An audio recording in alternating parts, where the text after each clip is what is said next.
Hello guys, good day po sa lahat. Welcome muli sa ating channel.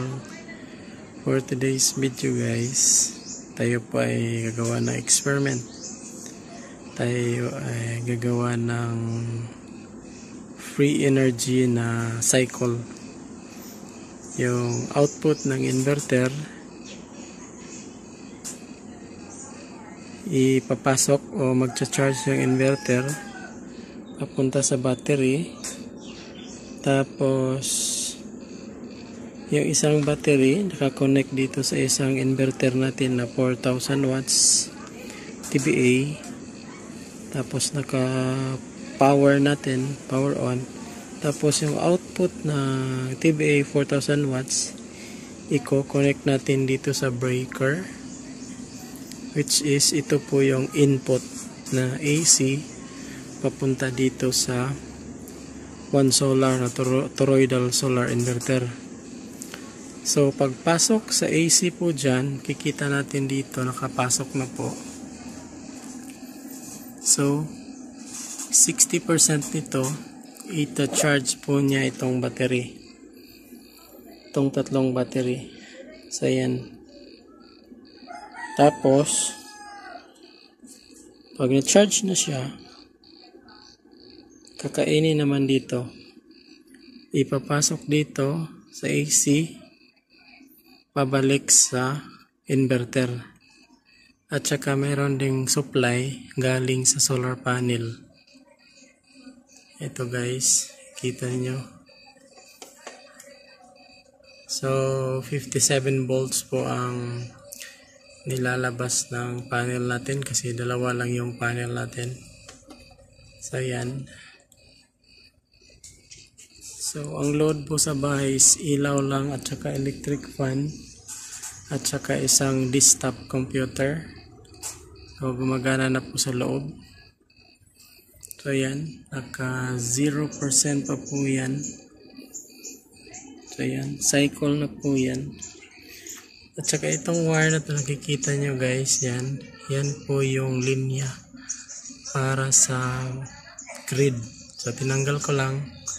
So, tinesting kong i-connect dito yung supply ng power inverter ng 4,000 watts. So, cycle lang po ang kuryente niyan ngayon guys. Paikot-ikot lang siya guys. So, experiment lang po guys. So far, gumana naman. So, try natin mag-load ng ano guys, ng hair blower.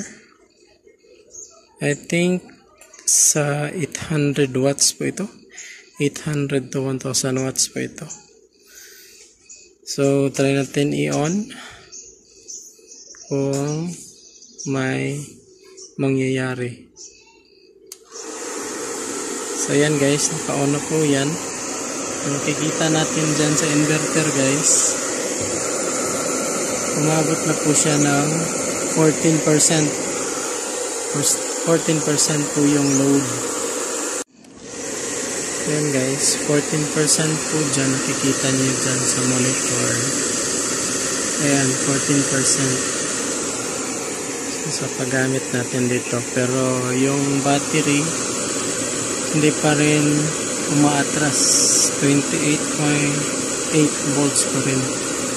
Tapos yung input 222 volts. So, i-off natin yung blower. So, yan. Bumalik siya ng 0%.